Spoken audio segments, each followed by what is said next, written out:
tous les Américains avaient dans leur bagage une petite balle de baseball qui s'envoyait pour quand il y avait des pauses, quand il y avait des marches.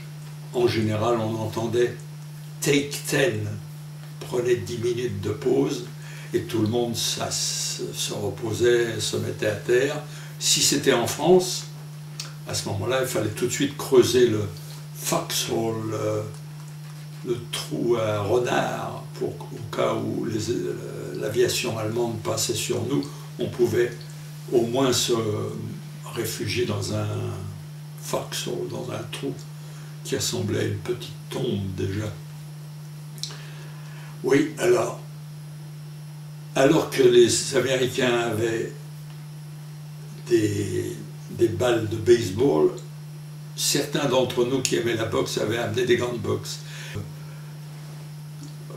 Pour faire un petit flashback rapide, quand j'étais en France, en étant jeune, j'étais très timide et mon père avait trouvé que ce serait peut-être une bonne idée si je prenais quelques leçons de boxe. Et il avait trouvé un champion de France. Pour lui, c'était pas tellement la boxe qui était importante, c'était la culture physique qui menait à la boxe. Et c'était un adepte de la culture physique. Il s'appelait Georges Papin.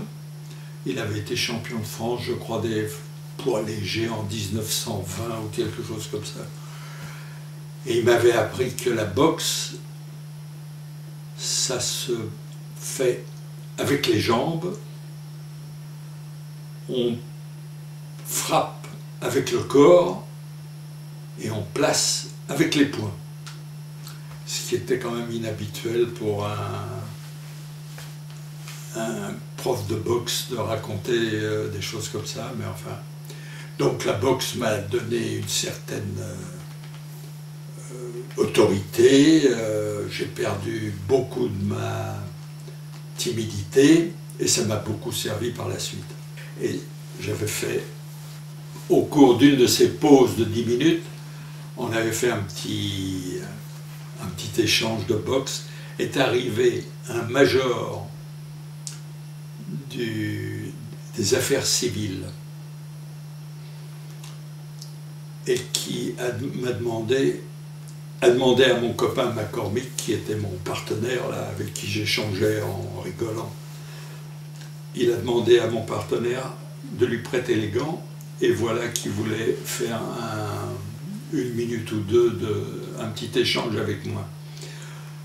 Mais il faut savoir que quand un sergent, même si c'est un sergent-chef, doit échanger des coups de poing avec un commandant, un major, ça devient assez délicat. Parce que taper sur un supérieur, c'est passible de la cour martiale, mais c'est encore pire si un supérieur tape sur un gradé inférieur, c'est encore pire. Donc, mais enfin, ça s'est passé très bien. Je me suis laissé faire, parce que je n'osais pas taper avec le type. Le type était beaucoup plus petit, mais était beaucoup plus trapu que moi. Mais le seul avantage que j'avais, c'était une allonge plus grande.